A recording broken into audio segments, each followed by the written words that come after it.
Get rid of your credit card debt, get a lower monthly payment, and skip your next 2 house payments at SaveWithConrad.com. NMLS number 65084, equal housing lender. You don't need perfect credit or money out of your pocket to save thousands with SaveWithConrad.com. Find out how much money you can save right now at SaveWithConrad.com. Hello, wrestling friends. I'm Matt Kuhn, which means this is Wrestling Friends with Matt Kuhn. Shocker. Hey guys, it is episode 4 already. Last week's episode, Corey Ryan Forster, great friend of mine, funny guy, great guy, new father, wrestling fan, wrestling friend. We had a really good time, and probably the best friend I've had on thus far. This week, we have someone really great. We have Kate. Kate is on from Fightful.com. If you don't know Kate, you probably should. She goes by @Miss Kate Fabe. I don't know why I called it Kate Faby. I know what kayfabe is. I think it's probably just because I'm an idiot. But we're all idiots here, but we're all friends here, so that's okay. She's joining us today, and we're going to talk about a whole bunch of stuff. She's a great wrestling friend. I know her like I knew Seahawk from Twitter, but also lots of DMs talking about wrestling. She's just a really cool person, but also kind of a up-and-coming rising star in the world of the wrestling content creator space. So I'm really excited for you to hear what she has to say. We got some other stuff coming up. I'm going to talk about, well, I don't really at all want this to be one of those shows that just talks about like Dave Meltzer. You know what I'm saying? Like, I worked on the Russo show and it's so much like Meltzer this and Meltzer that, and it just comes off boorish. I think I've said that before when I've talked about him, but we are going to talk about him a little bit today and a couple stories that came out. And also, we're going to get a little deep into why I care so much, right? Like, why does it matter to me? Like, it could be very easy for me to get on my high horse and say, hey, this is a purely altruistic thing, and it's 100% about fairness. And to be honest, a lot is about fairness. A lot is about, people being who they say they'll be. But, other people might not own up to the fact that the things that he says kind of, bothers them, and I'm not talking about anybody recently that but maybe people who I've worked with in the past.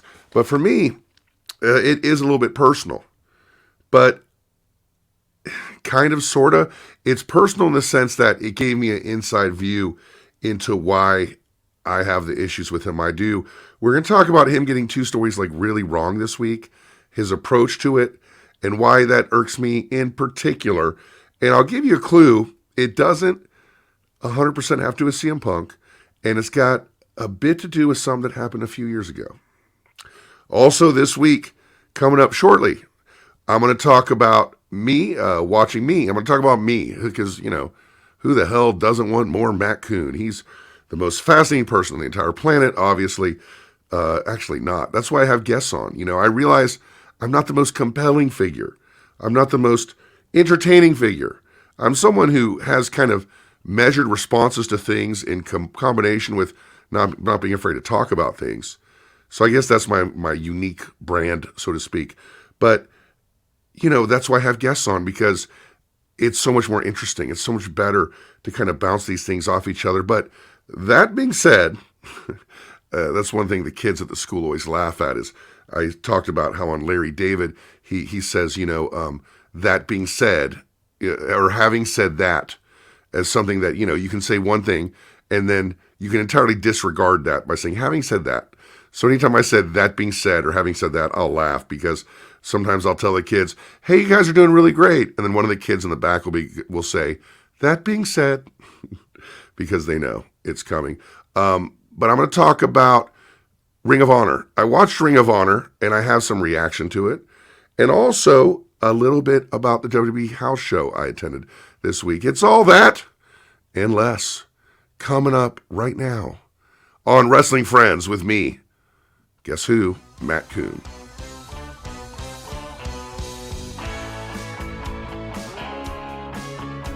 So guys, here we are at the end of a very, very long day for me. I woke up early this morning, and then I interviewed Kate So this thing's a little bit out of order, which will explain why I have the take I do now, and I talk a little bit about my interview. And then I had a full day of working at my music school. We had probably about 20, 25 kids in there today. And then I did what I do every Tuesday, which is completely put off doing this. You know, on the one hand, I like to say it's because I want to get the up to the minute, the last possible thing I could get on the show in case some news breaks or something like that. But in reality, I'm just a procrastinator. So it's kind of like a Tuesday night tradition. And so in the interview with Kate that you're going to hear in just a minute, I talk about Ring of Honor, and I talk about how I'm going to talk about it this episode. So this is me talking about it this episode.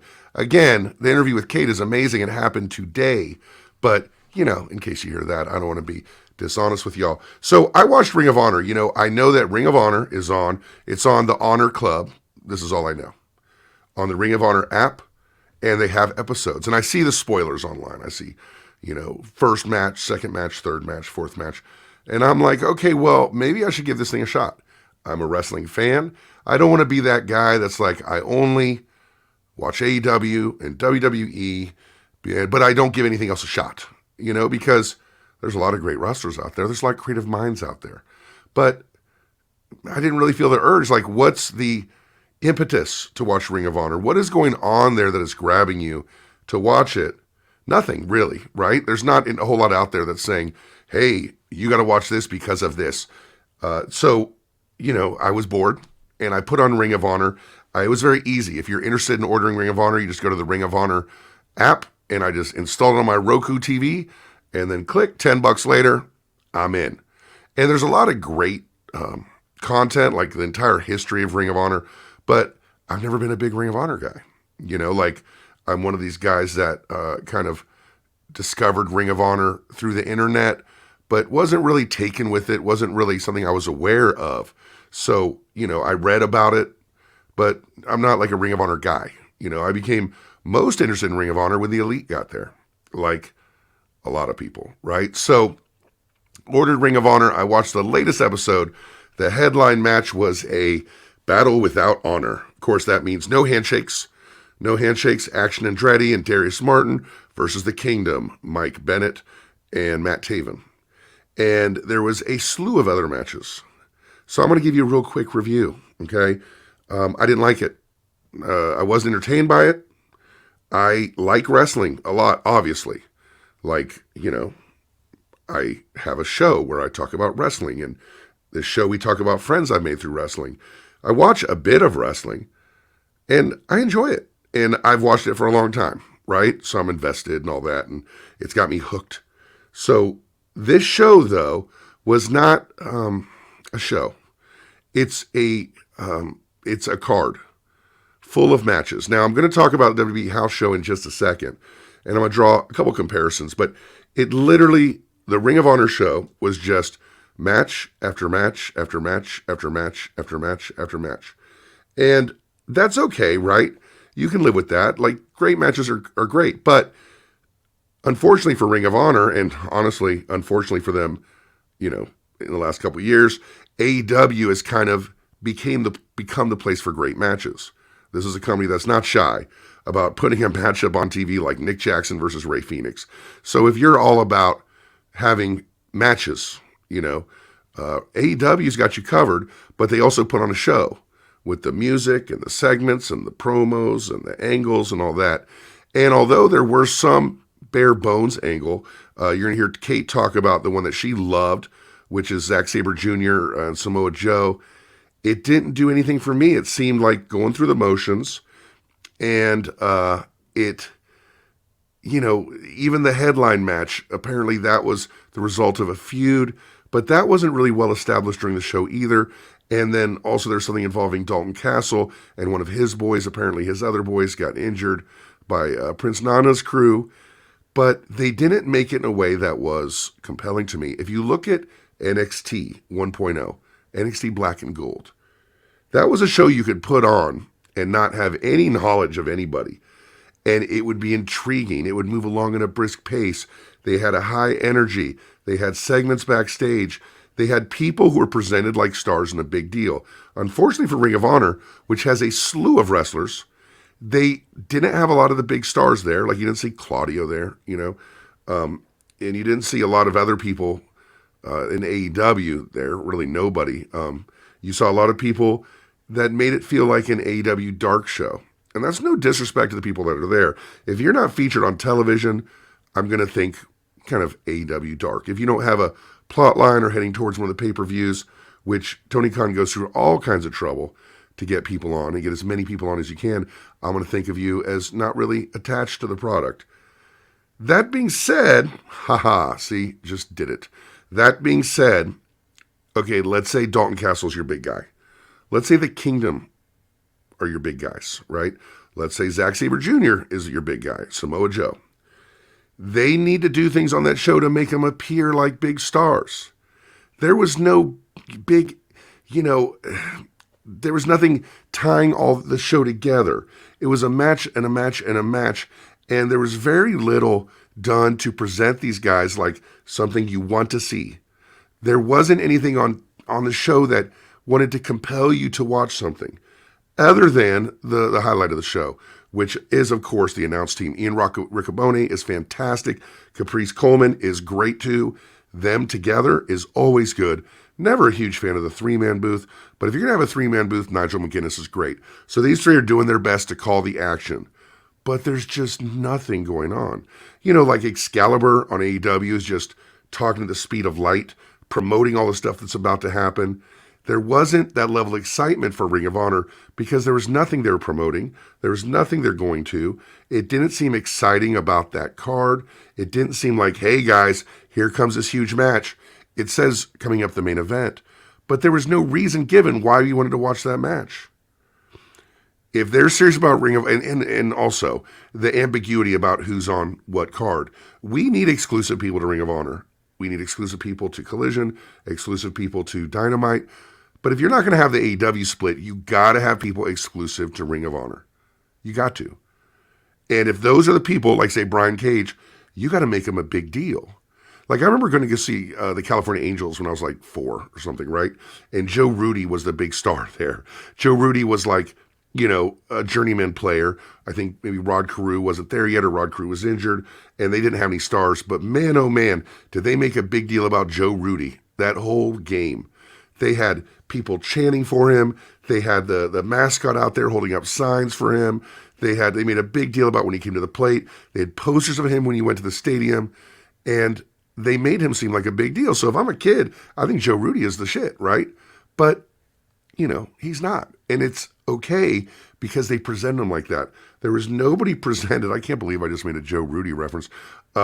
There's nobody presented like that for Ring of Honor. If it's Dalton Castle, make Dalton Castle look like the biggest deal in the world.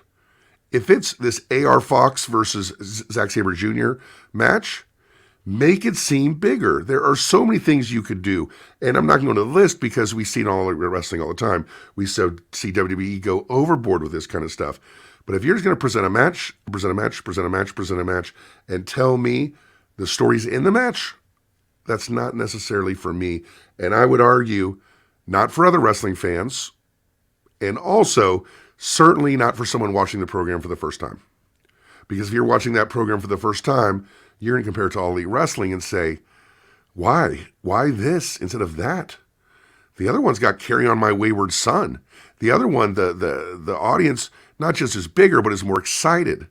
Like, look at again, NXT Black and Gold had the, Full Sail audience, which was a huge part of that early show, their enthusiasm, right? There was none of that. So I'm just saying, I wouldn't recommend it. I wouldn't, I would say that it needs some retooling. It's like AEW Dark. It was a great idea at first, but give us a reason to watch. Give me a reason to watch Ring of Honor and differentiate it besides it's got good wrestling. Because if that's the tagline, they're out of luck because there's a lot of good wrestling these days. At the same time, not at the exact same time, that's just a bad segue by me because I'm not good at this. But I appreciate you listening. This weekend, I went to go see WWE House Show. I think it was called the Sunday Stunner. And man, oh man, it's great. If you have not been to a house show, or if you went to a house show a while ago, you have to go now because they've really figured it out. You get the match, you get a match right away. Byron Saxton's hosting the thing. If there's not a match, as soon as the match is over, it goes right to a screen promoting something kind of compelling, going back to the match. And the effect of Triple H cannot be understated. Overstated, I think is what I meant to say. The effect of Triple H's short term as the boss cannot be overstated because everybody is such a bigger star than they were a year ago. Everybody comes off like a big star. Triple H did a great job of presenting these guys like big deals. And there was some people who weren't there. Of course, Roman wasn't there. And the Usos weren't there. Sami Zayn wasn't there. Drew McIntyre, of course, wasn't there. But the people they had made it, the fans were not upset at all. The fans loved seeing what they saw. And just, from a triple threat of Bianca, Bayley, and Asuka. Like, what? Like, what an opener that is. And those three, the fans just went crazy, loved it. I will say, I won't run down the whole thing, but I'll just tell you, it's much different from Ring of Honor in that we did see wrestling. The matches are longer than the ones on TV. We saw good matches, but we saw people presented like stars. We saw people who were treated like stars. And I will talk about a couple. Cody Rhodes in the headline match took on Finn Balor of the Judgment Day. And Cody Rhodes is the number one good guy in WWE. He earns every bit of it, every second of it. He walks out and he goes from side to side, like Edge used to do, but side of the stage to side of the stage. There's no TV cameras there. He's doing it for that audience. As he comes to the audience, he touches everybody's hand. When he goes in the ring, he's earning every bit of it. He's just working so hard. I noticed they were brawling. It was called a Hampton Street Fight, which maybe they don't know what they're bargaining for because Hampton could be a dangerous town. But in any case, it's a Hampton Street Fight, so there's stuff outside the ring, right? There's tables and chairs. So Cody is staggering around the ring, trying to get around to Finn Balor, and he's literally clapping everybody's hand on the way there. And then as soon as the match ended, Cody Rhodes said on the mic, hey, I guess I'm going to make security mad because I'm going to sign a bunch of autographs. Cody was out there for at least an hour. I told the story on Twitter that, he saw a young boy who had been crying because he was kind of panicky and up against the barricade because I was up in front and it was a crush. And it was cool to say hi to Cody. He said, hi, Matt. And we gave each other the old fist bump. Makes you feel good. You know what I'm saying? Cody's great. And I've been a supporter for a long time. And, I'm a fan, so what are you going to do? But at the same time, this kid, who was right next to me, by the way, was crying. I didn't see he was crying. Cody reached over the barricade, picked him up, held him. He was a small child, comforted him, handed him back to the parents. It was just amazing. This guy gets it. Of course, he should have won the championship. But that's one thing I want to talk about is Cody's the guy.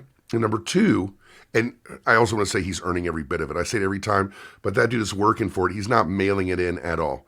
The other thing I noticed was Omos. Still don't know why his name's pronounced Omos, even though it's O-M-O-S. But Omos is a star. I'm saying it right now. Like, bookmark it, remember it, throw it back in my face later, because I'm 100% sure I'm right about that. Omos is a star. He's a good guy. He's not a heel. He's not a bad guy. He's a good guy. He's got charisma. He's got this giant size, but also he moves around the ring particularly well for a person his size. When I say particularly well, probably as good as anybody, any 7-footer ever. He's not running around like, love the guy, but Ron Reese, or someone like that. He is a very athletic person, very charismatic.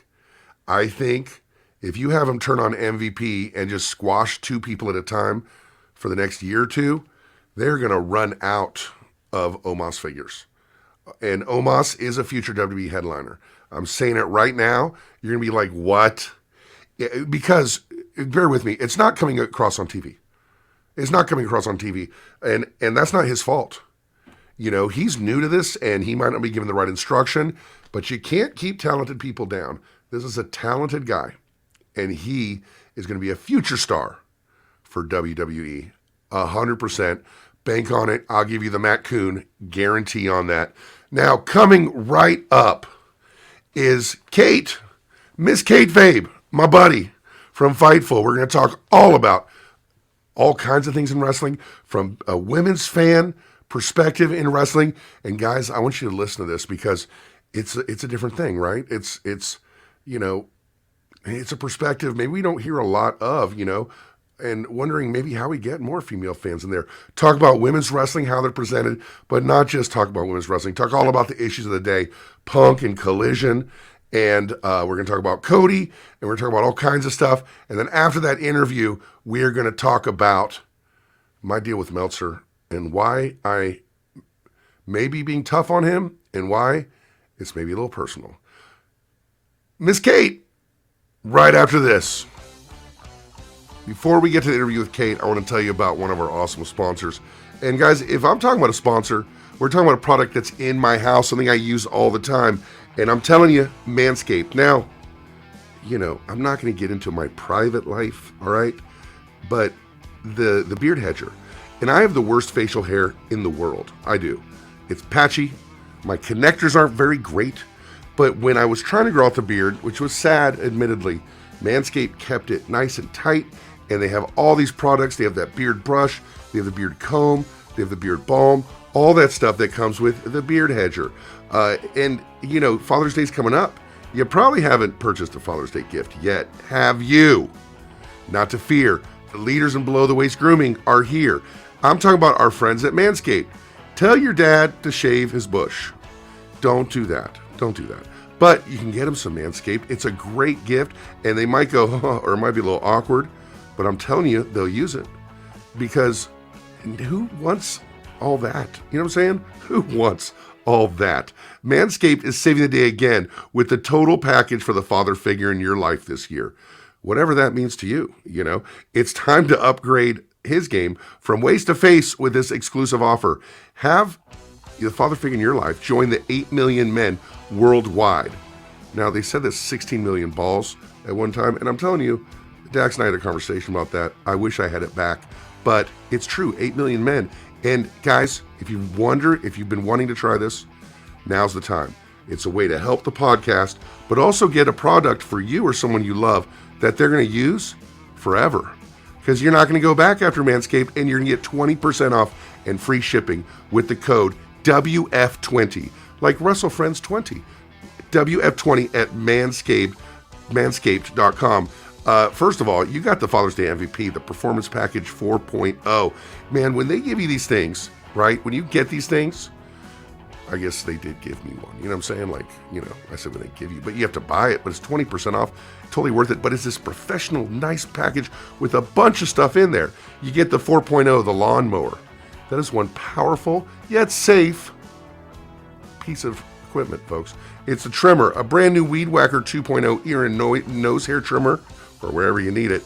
Crop Preserver Ball Deodorant. It's ball deodorant called the Crop Preserver. Crop Reviver Toner, Performance Boxer Briefs, and a travel bag to hold the goodies. And you can't forget the moneymaker. Manscaped has absolutely changed the game with their brand new beard hedger.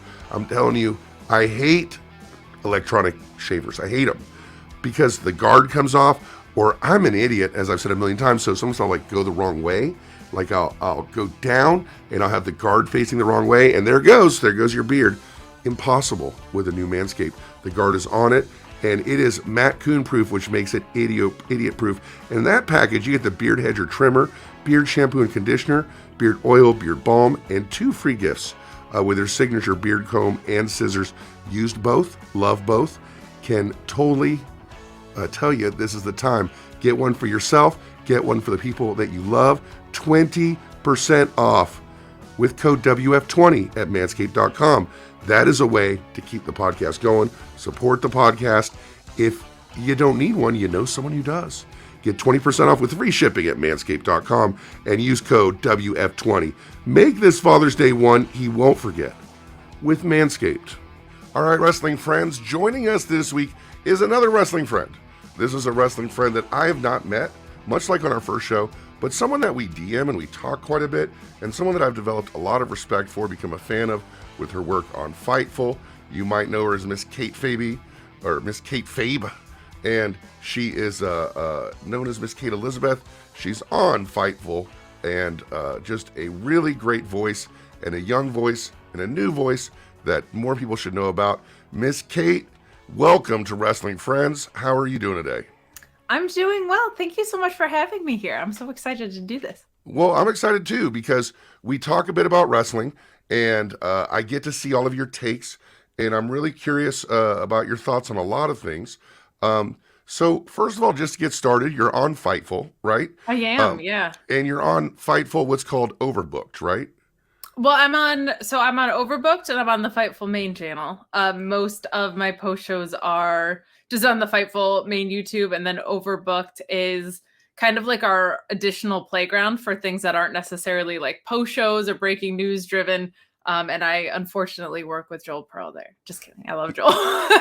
Well, yeah, but we do kind of like a higher level view show there, but it's more of I love Fightful Overbooked because it's more of a playground for things that aren't so like you just watch the show. What are your thoughts on the show? Or hey, this is going on. It's a place to either dive into things more niche, like we have Tag Talk over there with Kylie and Haley, and we have some New Japan coverage over there.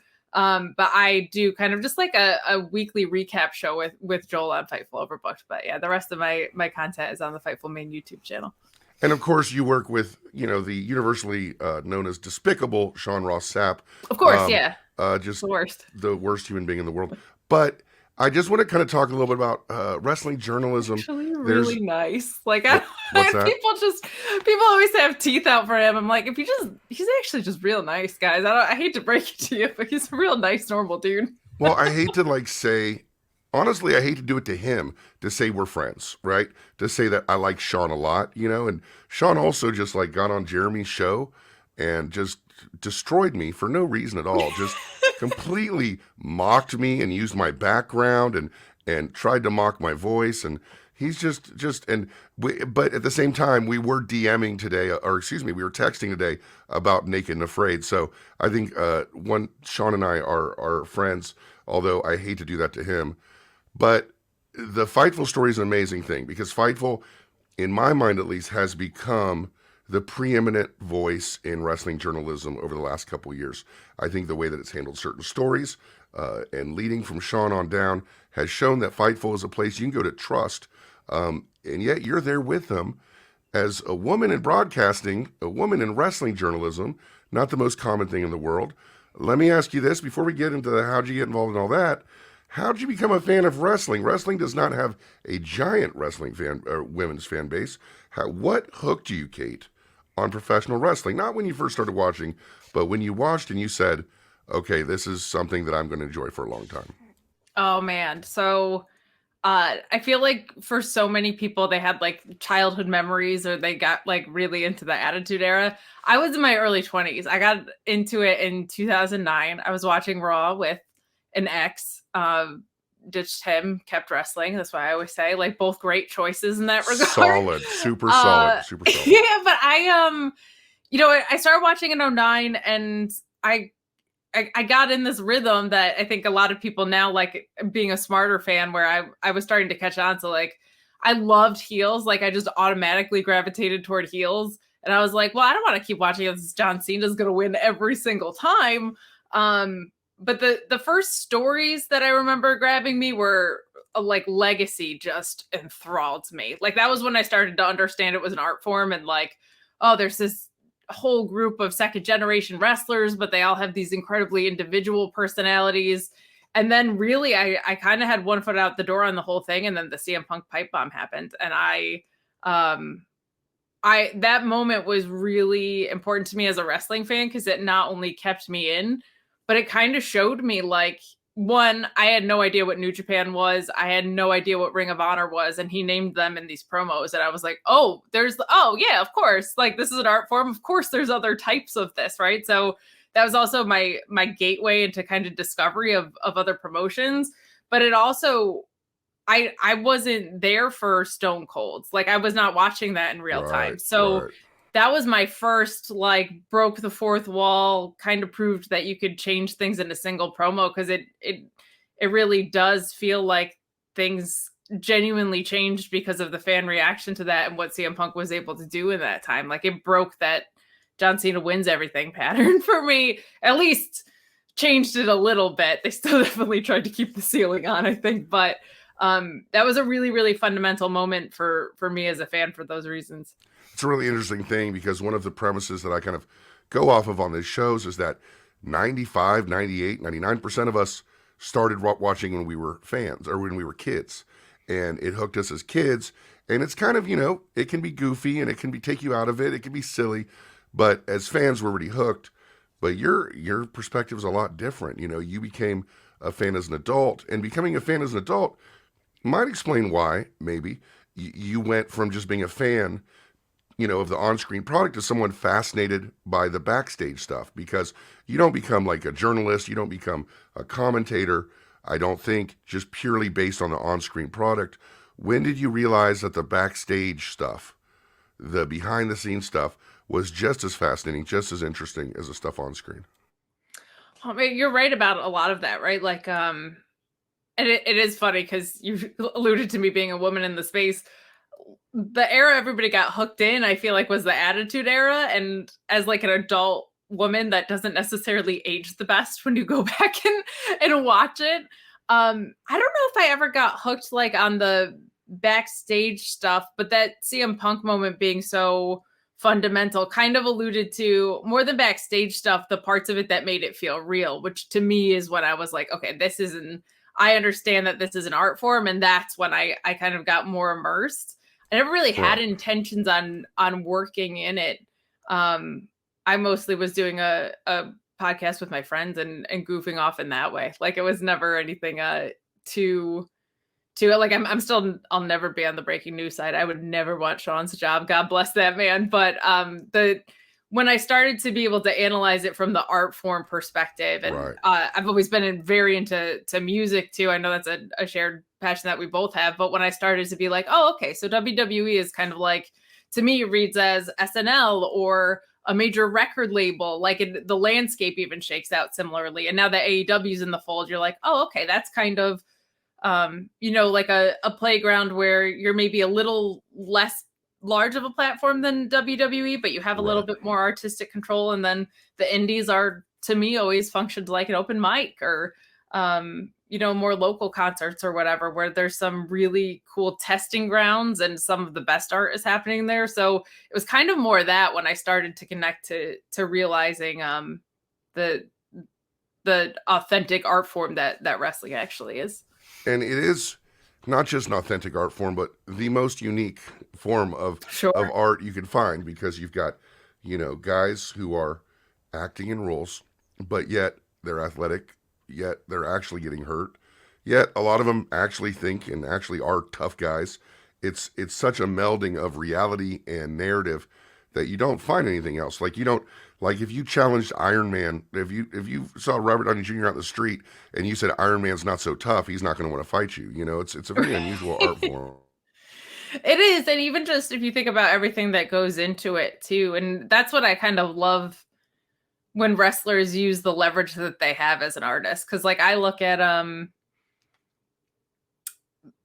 everybody's styles or whatever, like there like every other art form, there's different genres, right? And so when you see somebody taking control of that piece of it and everything that surrounds it, of your Titantron, your music, your gear, your relationship with referees, your relationships with other people on the roster, like when all of these things kind of culminate into the wrestler that you are, like, to me, that is what makes it so special and unique. Because it is also, to your point, extremely unique on its own, just in the format of pro wrestling. And then when you incorporate kind of like all of these other aspects, like I look at a guy like Joe Hendry on Impact and what that guy's done, and I'm like, that's what's so special to me, is it allows you the opportunity to get, I guess, what we call over in a way that is unrepeatable from everybody else. And to me, like, that is when art is doing something completely unique and authentic of any art form. That for me is what I'm like connected, even to the point where if it's something I don't like, but I'm like, but I get what you're doing. I have so much respect for it and think it's so healthy for the industry. It's a funny thing you say like over and use those quote marks, because I'm extremely uncomfortable using insider terms myself. So I'll say some like what many would call babyface or what many would call heel, because I hate being that kind of wrestling commentator where you feel like you're on the inside. But For you, I'm the it's worst with it. I'm so bad with I say shoot job. I say, oh, I hate it about myself, but I use it all the time. I use in the real world, I use the word gimmick a lot, just because when you hang out with wrestlers and you know wrestlers, like I remember I told this kid, I was like, all right, pick up that gimmick and let's get started. I was talking about a violin bow. You know what I'm saying? Like that doesn't, you know. Oh yeah. Or like what's his Coke Zero gimmick or whatever. Yeah, Right, yeah. right. That one's seeped into my vocabulary. I think when I hard. started working with, when I worked with Medusa a long time ago, she's someone who calls everything a gimmick. You know, she will literally said, I walked up to that one gimmick and opened the gimmick and saw the gimmick and I was, and you know, like, and so, and Dax explained it like, he's like, honestly, man, for me, it's because like my brain is mush and I can't think of the word. So I just say gimmick for everything, you know? It's an interesting perspective you're talking about as a wrestling fan, because I just assume, wrongly, I guess, that, you know, people that are involved in your aspect, which is commentating, is involved in the backstage stuff, but are interested in the backstage stuff. But what you're saying is that you're so interested in the meta of the on-screen stuff. You're seeing all those little things. You're seeing it all come together. It's a very, like we said, a very fascinating art form. You mentioned being a woman. You know, I'm assuming. Sorry, I don't mean to assume I am. anything. No. Yeah, there you go. So you mentioned being a woman fan, and we talked a little bit about that. You come in as a fan in your 20s, so you're not someone who's like captured in the moment just by itself. You're also able to kind of stay above it and look down and kind of view it as this thing that affects society and culture. How did you feel then about the way that women were presented as wrestlers and as talents, and how did it make you feel as a fan? Did it ever make you go, okay, wrestling just doesn't get it, like this is not a good place for women? Yeah, I mean, and to your point too, it's not like I'm disinterested in the backstage stuff. I am fascinated by it, but I think the linchpin of it feeling more real is like what gets me with the backstage stuff. It's not so much about like who's got heat with who. It's when that backstage stuff feeds into what's on screen. Like It's the best. It's the best. Yeah. It's the best because it's just another layer that I'm able to buy in with, right? But yeah, being a woman and starting watching at 2009, it's so funny because I think people just assumed that like that's what you would gravitate toward as a young woman in that time. But for me, it was like the bathroom break match too, and it sucked. But there was nothing really interesting, and I so vividly remember the moment that like changed for me, and it was AJ Lee was newer to the main roster, and she took this bump from the Big Show, and she took that bump from the Big Show. I don't know if you remember it or if anybody else remembers it, but I remember being like, holy crap, she just like ate that spot. And I feel like it's so easy, and rightfully so, to go to like the Four Horsewomen and the Women's Revolution, but it to me, it kind of started picking back up again as a fan. And again, I was not watching Trish and Lita. That was not like my era. And I appreciated what Natalya and Beth Phoenix were doing and things like that. But all of a sudden, women's wrestling, I felt like became important when we got AJ Lee being like given an inch and taking a mile and given an inch and taking a mile. It's the point where she's in the main event picture with Danielson and Punk, right? And then Paige kind of came up, and that moment where she dropped to Paige, I felt like, okay, now we're like off to the races a little bit. And then on NXT, this infusion of women's wrestling was being raised in like a totally different way than it had been before.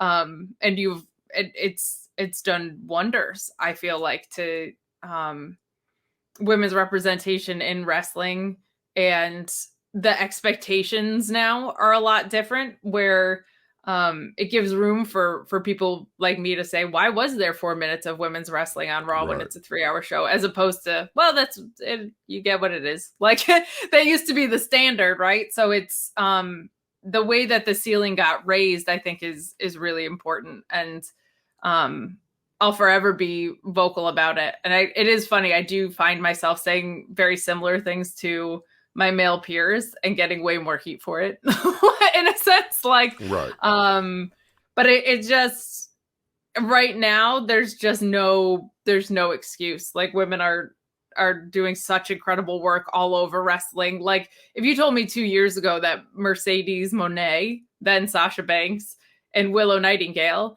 would be fighting for the New Japan Strong Women's title, you would have been laughed out of the room, right? Like, Right, it right. just, it's incredible how far we've come, and I'm so happy about it because I think it's such a strong scene, and I feel like it's headed in the right direction. So even with the frustrations that I have, which there are, and I think a lot of people have them, screen time or representation or whatever, it is incredible to think in the time of my fandom where we were in 2009 to where we are now is just incredible. I think as someone who works with kids, that's where I kind of draw the line for myself, is that when I watch women's wrestling and I watch, and it's very limited. Like if you look at, an All Elite Wrestling Dynamite show, there's probably 2 segments, right? There's probably 2 matches. But if you're a young girl, right?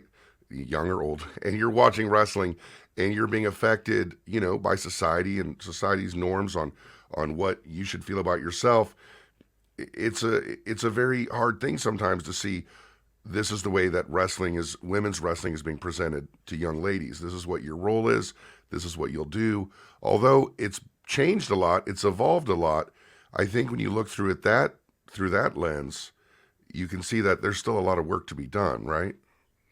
There is. I think it's kind of a double-edged sword though, because man, you see just one little girl, like one little black girl looking at Bianca Belair and doing her entrance, and it's just like, oh God, it like if that doesn't rip your heartstrings out, I don't know what does. But I think there's still a ways to go, but we used to have kind of like one depiction of what a woman does in wrestling, and right now it's so different, right? Like Becky Lynch is so different than Chelsea Green, is so different than Jamie Hayter, is so different than Deonna Purrazzo. Like, it's so refreshing to have the depth there. And I'm hoping that the screen time follows. I'm hoping any American wrestling television show can figure out how to book women's tags, because I think if anybody can figure that out, what that will do, just you're getting 4 women on screen instead of 2, right, would be a huge fundamental shift. But in addition to hoping that there's more screen time in these things, the well of how women are presented is so different. Because I don't have a problem with like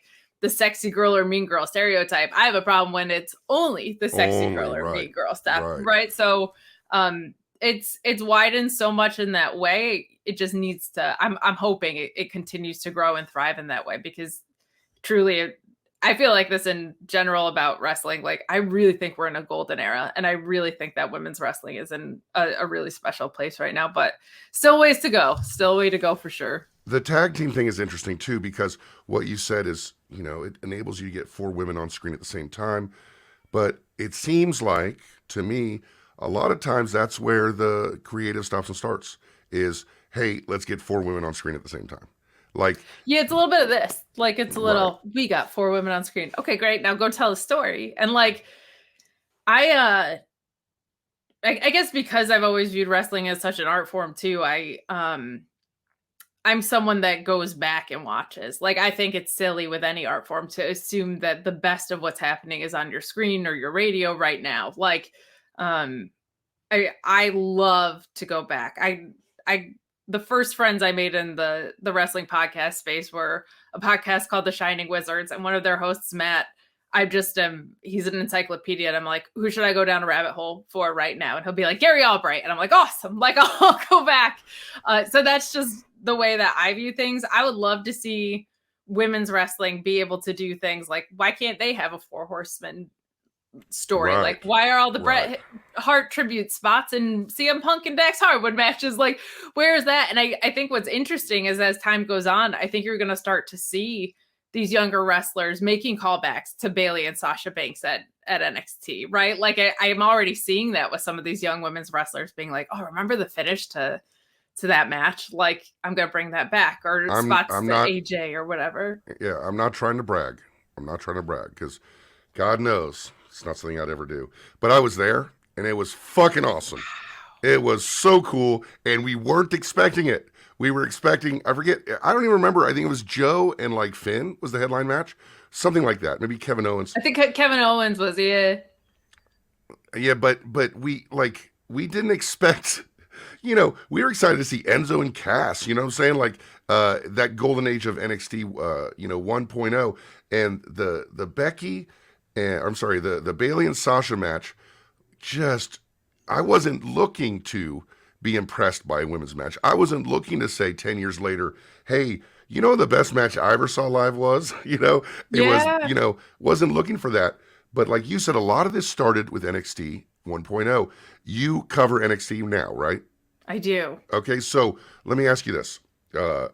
In talking to William Regal, who I worked with briefly, I was a proponent of the idea that without NXT 1.0, there'd be no AEW. That they really, really tested a lot of the waters of what they were going to do later on.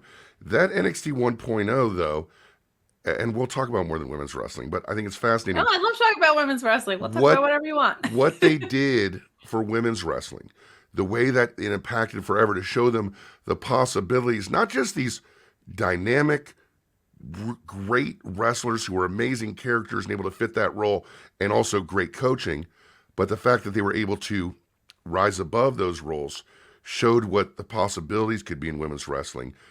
Where, going back, maybe, I guess this actually mirrored your fandom. How big a factor was NXT 1.0 for you, in particular the women's wrestling? Sure. I mean, that was NXT Black and Gold.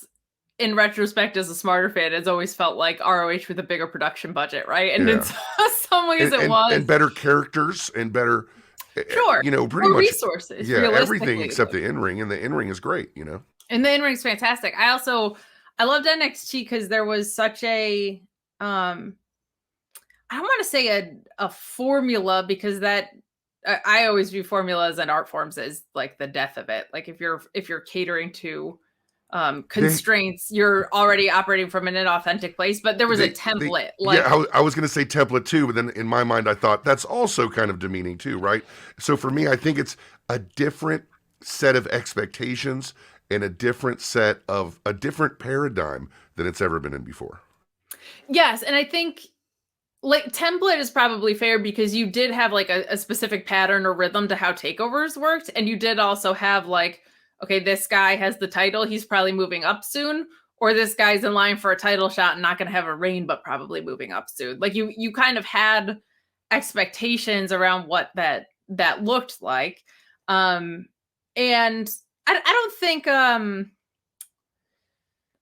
I think there's something good about having a framework and the colors filled in. I think that's what NXT did really well. Because if you look at the lineage of, I think it's very easy to think like NXT women and go back to the 4 Horsewomen, but look at Rhea Ripley, look at Bianca Belair, like also came up through this system kind of in that era, just at the end of it. And Paige and Emma and, these people that started the whole thing.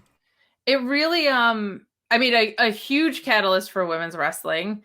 And it was an alternative under the same umbrella, which was really cool for me, because like I checked out ROH, I checked out New Japan, I kind of was dancing around the indies a little bit, but like a weekly expectation on my television or on the WWE network or whatever, to have an alternative under the same umbrella that felt like this is like cool metal brand and guys that look different than the guys on the main roster, and they were telling stories in different ways. Like that was huge, and just opening up my eyes to kind of what wrestling could be. And speaking about music, I mean, the music was so differentiated then because CFOs were doing all that NXT music, and every single one of those damn songs was a banger, as they say. I miss the days of yours, not to sound like such an old lady about it, but I feel like the quality of the themes is definitely something that has kind of gone down. Of all of them, give Johnny Gargano regular Rebel Heart back, man. What are we doing? They gotta find a way. Yeah, and even the ones that are so iconic have stuck, like Kevin Owens. When they bring the Demon out, they got to bring out that song. Oh. Shinsuke Nakamura, his song. My favorite was Blake and Murphy. I don't know if people remember that one. Yes. It was like this little dubstep thing that was just so creative and so cool. When you look back at NXT and its effect on women's wrestling, I'll never forget, I was at an event called NXT San Jose, which I've talked about a lot, and a lot of people don't know what it was, but it was the first NXT live event, and they booked it WrestleMania weekend at the last second at a 5,000 seat arena at 10 o'clock at night, and it filled up. And that's when Vince McMahon went there and said, hey, this could be something, right? And I'll never forget one moment that, to me, says everything we're talking about, in that the announcer said, the following match is for the Women's World Championship. And the crowd roared. The crowd roared at that. It wasn't the NXT Divas title. It was the Women's Championship. Right, because they knew that they're going to see something that they wanted to see.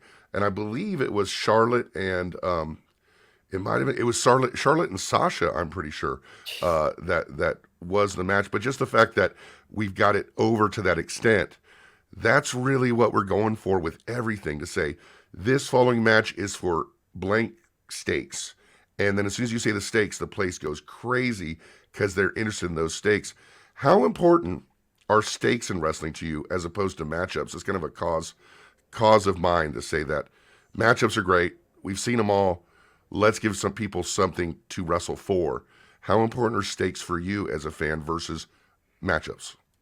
Oh, completely paramount. Completely paramount. Like, stakes are everything, because if you want me to buy into the idea that all these guys work at a place where they beat each other up and nobody has an HR complaint, you have to give me... It must be awkward, at catering. You know what I'm saying? Dude, that's the guy who poked my eye out. Why am I giving him salad dressing? Yeah, that dude hit me with a steel chair. This is odd. Right. But I like, do. Are we cool just for now? Like, what's going on? Good until the bell rang, I guess. Stakes are everything, and that also doesn't always have to mean like a title or a stipulation or so-and-so leaves the stable for that. Like, stakes to me just mean the emotional investment of why I'm watching this wrestling match, which is why, where is he? Yeah. Like, this dude is just like one of my favorites in the world, because I feel like every time I watch an Eddie Kingston match, there's stakes even when there's not stakes that are given creatively. So I'm a big believer that wins and losses should matter. I'm a big believer in stakes being important, and I'm a big believer in stakes being something that aren't necessarily a championship device all the time. I think that can actually get very boring. Right. But that's part of what I like about, I'm such a champion of the ROH brand, because it just feels like everybody's there to wrestle, and that the reasons they're wrestling are all wrestling related. And that's such a clean and easy watch for me as a fan. You're talking about Ring of Honor?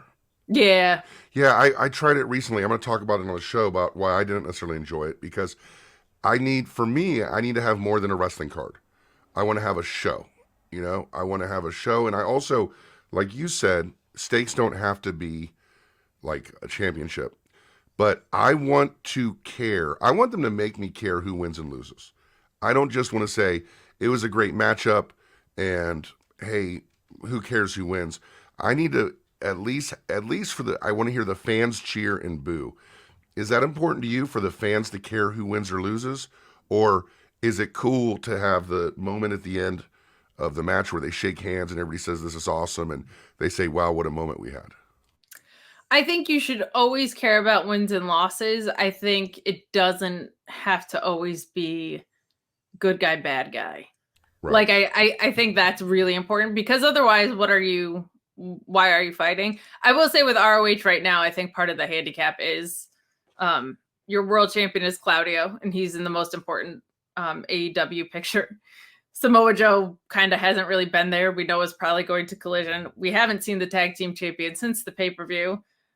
Your 6-man champ is in Mogul affiliates. Like, I think there's just some resetting happening in the Ring of Honor brand, and I think that'll hopefully clear the air a little bit once you have your Dynamite and your Collision rosters or whatever that's going to look like, and then your ROH kind of, I'm hoping what'll look developmental-ish. But I will say, what they did with Zack Sabre Jr. and AR Fox, that had like a built-in in-ring story where it was, I love the pure division because there's always rules for heels to play with.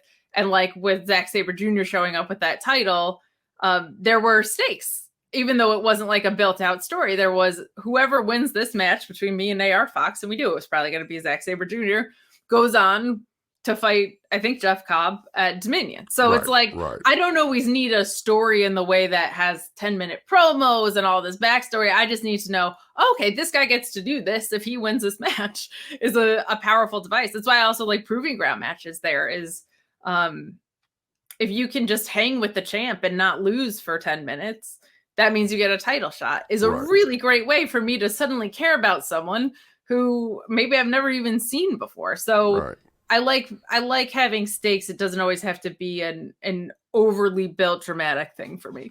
And that's kind of a formalization of a old wrestling angle, you know, where you got the young kid and goes, you can't last 10 minutes with me, kid. And then you last 10 minutes and the kid is made like similar with what they did with Jungle Boy a couple years ago and what they've done with Action Andrade recently. You talked about one of the things that makes Ring of Honor kind of, you know, a little less compelling for some fans is the ambiguity of the rosters about who's where and imagine if you're a new fan trying to get involved in this stuff and you're kind of confused as to where people wrestle or who they don't like or why is he the Ring of Honor champ when he's here and does that make Ring of Honor less important? Collision's coming up. A lot's been made of Collision recently. Oh, really? Yeah, believe it or not. With CM Punk, involved or not involved. No one's, you know, people say, let's stop talking about CM Punk. But you and I both know that, like, it doesn't hurt the old downloads when you talk about CM Punk. You know what I'm saying? Like, it doesn't, people say they don't like to talk about it, but people are fascinated by it, right?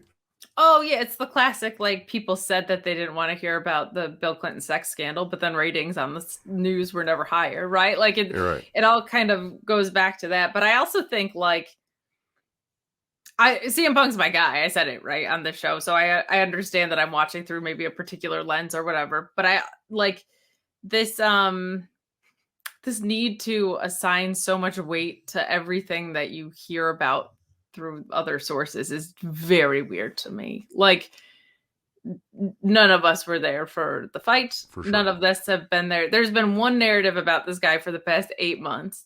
And none of us are in his head and he's been injured. Like, I think it's very weird to make assumptions on perspectives of people that you aren't and don't know. It's very odd because quite frankly, I could understand, the Elite being really upset that someone went to a press conference and annihilated their company. I could also understand if you're someone who is injured for 8 months and there's been one conversation about you and it's been driven into the ground and you don't get to have kind of any say without causing some sort of controversy. Like, you can't even post an Instagram story. My God. Like, and who knows what he was going through. He was clearly very frustrated. So who knows what went on backstage there? Only they do. So I just think it's very odd when people make absolute conclusions based on very little information about people they don't know. Like, that's a very odd thing to be. Right. Like, people, I just want to see the guy wrestle. He's one of my favorite wrestlers in the world. I mean, people think, he's great, you know, and people think that I have an absolute about it too, but I just want to see it addressed fairly. Like you said, only one narrative has been pushed forward. I would say that there was a second narrative pushed forward, and that podcast went away. You know what I'm saying? Like me and Dax, you know, like we really not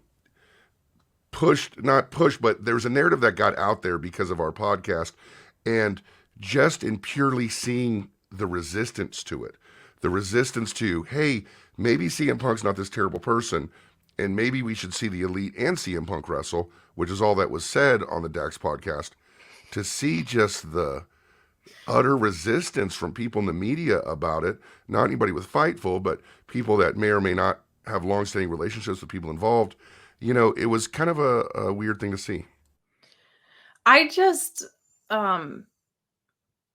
like, one thing that I really appreciate about Sean, and this will make me sound like a Fightful homer, and I quite frankly don't care because I kind of am. Like, I really respect the way Sean goes about his business. Otherwise, I say all the time, like, if it is not so important to me to do wrestling podcasts that I would work with people I don't respect. It's just not. Like, he's very careful. He's very careful, and he draws very clear delineations between what he's reporting and what he's speculating on or analysis of. Like, those are two separate worlds. And I think when you hear sound bites of things and you assume absolute truth and you don't pay attention to any of the context they were in, like, you just get yourself in a lot of unnecessary emotional turmoil as a listener or a viewer or a reader or whatever. I just want everybody to feel safe and happy at work. Like, but I don't want them to tell me they are if they are. Like, lean into the real life animosity. There is nothing to, with all of this, like, well, did Punk apologize? I'm like, if he did, why the hell would you tell me as the viewer? I want to see these guys in the ring and I want to see them freaking hate each other. So don't tell me that. There's nothing to be gained. So I just think there's all these jumps to doomsday scenarios where it's like, I think truly a lot of it. Silly. It's silly. It is, because I think a lot of it is truly a lot of people that want AEW to succeed at all costs and a lot of people that want AEW to fail at all costs. And then they just kind of figure out which side of the story gets them that, you know. I honestly wasn't going to CM Punk. I was talking about the ambiguity of the rosters and talking about Collision, but it's easy to go to Punk, you know, because, hey, downloads, you know, right? But the rosters... Okay, in a match, shoot on exactly. Punk. The Collision coming up, there's been a lot of talk. I think one of the drawbacks of AEW right now is that they have so many wrestlers. They just have so many. I tweeted maybe 3 weeks ago, I just wrote, AEW has a lot of wrestlers, and it was one of those that for some reason AEW fans saw, and I just got a lot of, you stupid fuck, that's why, blah, blah, blah, blah, right? But I'm a very huge proponent of the fact that it's crazy. AEW has a lot of wrestlers is not a controversial statement. That's all I tweeted. I said, man. WWE also has a lot of wrestlers. I wrote, but because of the way Dynamite is, you know, a lot of times you see like 10 wrestlers per segment. And so for me, I don't think there's any company ever that's needed a brand split more than AEW, because not only they have a lot of wrestlers, but they have a lot of wrestlers who are young, who are in need of characterization, who are in need of kind of a more ensconcing of their values and what they stand for. Where are you at, whether Punk is there or not, on this idea of a brand split in All Elite Wrestling? Oh, I love it. There are very few situations where if you tell me a wrestling brand is getting another show that I would be like, that's not good. Like, maybe NWA. I don't think that would be a good idea. But that would kind of be their first show, though. If we're being that honest. Would kind of be their first show, realistically. There's very few circumstances where I think that it's a bad thing that a wrestling brand is expanding. Right. And with a company that does feel, you said a lot of wrestlers, I would say maybe overloaded with wrestlers. And you can't blame Tony Khan, because I haven't seen one single hire where I go, why would you hire that guy? You know? No, like, what do you want? Don't hire Roosh. Like, no, of course. Leave Andrade alone. Nobody wants him. Right? Samoa Joe? Right. What are we doing? No, I think this is actually as much as people want to make it a problem, I feel like it's a very natural thing, right? Like, you establish a successful brand, you have more talent than you know what to do with, so you expand that successful brand. I think that's great. My bigger thing is I hope that there's delineation around how that's going to be used, because it drives me mad when WWE does this huge draft and it still has not been addressed that Bianca Belair is on SmackDown with the Raw Women's Championship and vice versa, and that Shotzi, who just showed up to be Raquel's partner, was the SmackDown draft. Like, I actually don't care how you split the brands. I care that you tell me what the rules are and that you follow it. So if it's not a hard brand split and it's like, hey, mostly these guys are going to work on these brands, but in instances where crossover makes sense, maybe to promote a pay-per-view, maybe for your champions, whatever. Right. And a crossover should be some like, whoa, like Spider-Man and Superman are fighting, right?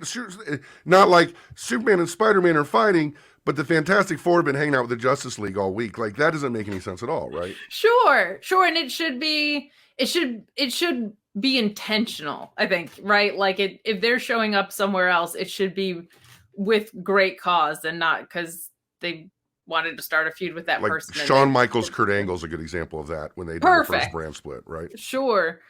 So that's my big thing is just even if you told me there isn't a brand split and these guys are going to be running all over the place, I would be like, not my favorite, but okay, because that's what you told me is going to happen.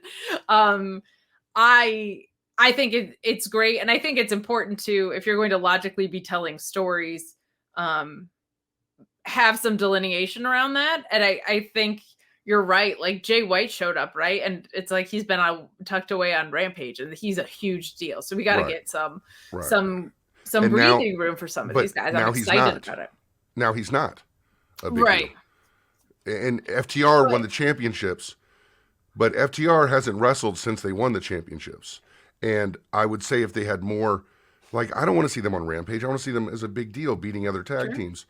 When you had a second show with a second, dogs barking, sorry, with a second, you know how it'd be. When it comes with a second roster, that gives a lot more opportunity to develop a Jay White, to develop a Ricky Starks, to show why FTR are the tag team champions. 100%. And they have a lot of titles there, right? You got 2 women's, you got 2 men's, you got your trios, you got your tag titles. Like there's a lot. So spread the wealth in that regard. And again, as someone that loves ROH, I would love to see who's consistently on that brand. Like you got a lot going on between Rampage and both the brands. I'm hoping that there's some delineation there. And I also, my Tuesday night co-host, Alex Pulowski, who just has an incredible mind for things like this, he raised the idea too that, like, if you have someone, this might be most applicable to someone like MJF, like people are like, well, aren't you building out just one championship program at a time then? And his point was, you could have someone in an active feud built out in a one-on-one situation in a tournament on the other brand that's running 6 weeks or whatever. So you can like keep it fresh in that way. And I love his mentality about things like that. It also gives you space to, like, if you think about it now, it's very rare that you have someone that's on Dynamite every week, which is something I like because I don't get burned out on wrestlers. Right. Like Orange Cassidy. I think I've loved this title reign for him. He's just been incredible. It's fantastic. Agree.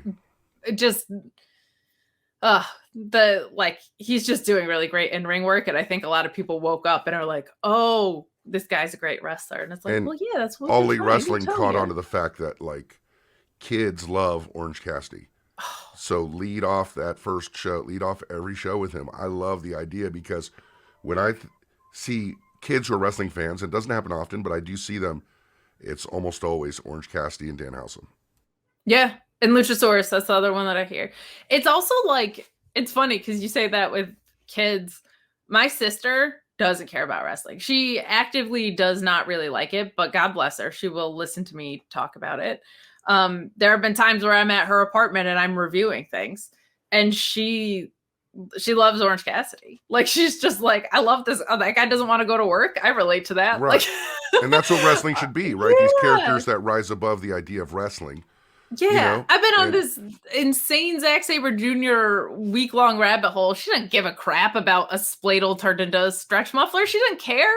I do, because I'm deep in it now. But like, yeah. Those peripheral like characters, you know? Yeah, she's not a weirdo like me, but she did, like, she watched the Young Bucks and Aussie Opener. She affectionately calls them the Green Team. In that case, which was my favorite thing. God and she was bless like, her for loving you so much to put up with this wrestling weirdness. She really does. She's the best, and she puts up with a lot of it. She learned what a work shoot is, and she just like, she'll just say that errantly in conversation now. She'll just be like, yeah, was there a work shoot yesterday? Oh yeah. You're like, she likes yes. Jericho in his sparkle jackets. Yes, sweetie, that's a work shoot. You're doing great. Yeah, you're doing so good. Yeah. You're doing so good. She's so funny. I had a New Japan like baseball style shirt. Right. She doesn't care about wrestling, right? But she liked the shirt and she thought the shirt was cool, and she ergo stole the shirt from me, which is fine. I have a lot of wrestling shirts, it would seem. So, but she to the outside observer, you might have more than correct. Yeah, like a bin of wrestling shirts is enough wrestling shirts that if she takes one from my collection, I'm doing all right. Right. But she'll just wear it. in New York, and she was wearing it during Wrestle Kingdom. I was like, I don't know if this is going to happen, but I was like, Lid, if somebody recognizes your shirt, they're going to come up to you and just start talking about Wrestle Kingdom at you. Like, they're going to think because you're wearing the shirt, you know what is happening, and you're going to know nothing. And they are going to be the most avid type of fan probably that you encounter during their like most avid type of event. And you happen to be a woman wearing it. Yes, so, exactly. Exactly. And so I don't think that happened, but I think someone threw up a too sweet at her one time and she was like, I don't know what you're doing. Matthew was at a amusement park with his girlfriend like 3 years ago, and literally another person wearing a wrestling shirt, I think it was a Bullet Club shirt, walked by him. They didn't say anything. They just too sweeted each other on the way past each other. And No Matthew words said exchanged. it was like the cringiest thing his girlfriend said she ever saw in her entire life. Well, that happened. I went to Arthur Ashe for Grand Slam, and people were just scissoring each other. And I'm like, if you are here as someone's friend, girlfriend, whatever, like the idea that you would just without saying words, complete strangers, just going up scissoring each other. Yeah, I'm not doing that. I'm not. That's not. I understand. That's not but it part was- of my lexicon. It's not something I do. I don't know if it's because I'm old or whatever, but don't scissor me, people. It's not happening. Everybody who sees Matt, go right up to him, fingers open. You'll be standing there forever. You'll be standing there until That's you even better. die. Yeah. Even better. I will stare you down. You know, I never wear anything that a wrestling fan would wear because, like, I don't look particularly great in t-shirts, and so I always try to dress a little bit different, but I still have that wrestling fan look. So like everybody will look at me and go, "Oh, you must be here for the wrestling," and I'm like, I'm wearing a collared shirt, bro. How would you possibly guess? They're like, we know. They We know. know. Hey, so I went to see some wrestling this past weekend. I went to go see one of the best things I think any wrestling fan should go see and go out of your way to see is a WWE house show. And so I went to see Blast. how they've really dialed it in as far as the presentation and what fans want to see. The last one I went to was amazing. This one I got to see. I'm biased. I'm not a journalist, so like I'm going to be in the tank for FTR 100% of the time. Sure. And I'm going to be in the tank for Cody Rhodes 100% of the time. Cody Rhodes was just, God, the best and earning every bit of it. Like you see just like when he comes out and he's running side to side, everybody hyped up and he's just really working hard. And then after the show, he literally just signed autographs for probably an hour. You know, I tweeted a picture of the mad crush of fans and the fact that he picked up this little boy who was crying because he was kind of getting panicked by the crowd, and Cody lifted it up and comforted him, putting him back down. I think at the time I tried to understand it, but in retrospect, I don't. The time is now for a quote unquote, as we say, babyface champion. They should have given it to Cody. You know, I get they're going to try to tell the story. Where are you at on Cody should have just been the champion? Oh, I'm 9. So I'm in this weird spot where I felt like the story was not well told necessarily going into it, but they should have absolutely given him the title. Like it did feel kind of, I feel like him entering at 30 at Rumble was the biggest mistake because we knew he was coming back and kind of cheapened things a bit. And it felt like I was so in on the Sammy story that there was nothing Cody Rhodes could have done that was going to sell me on the idea that he could accomplish in a couple months what they accomplished with Sammy. I think it was a miraculously stupid mistake not to give him the title, because I think the Bloodline story would also be better if Roman had one title. They should have split them, because if Roman had one title and he was gripping onto it for dear life the rest of this time, feeling vulnerable, it would have been 1,000,000% better. Either way, I think you should have given it to Tony. To Cody. I think the whole Brock story is so much more interesting if Cody is champion. Everything's more interesting if Cody's more champion, right? Truly. Roman's been away. Roman going with Sikoa for the tag team titles.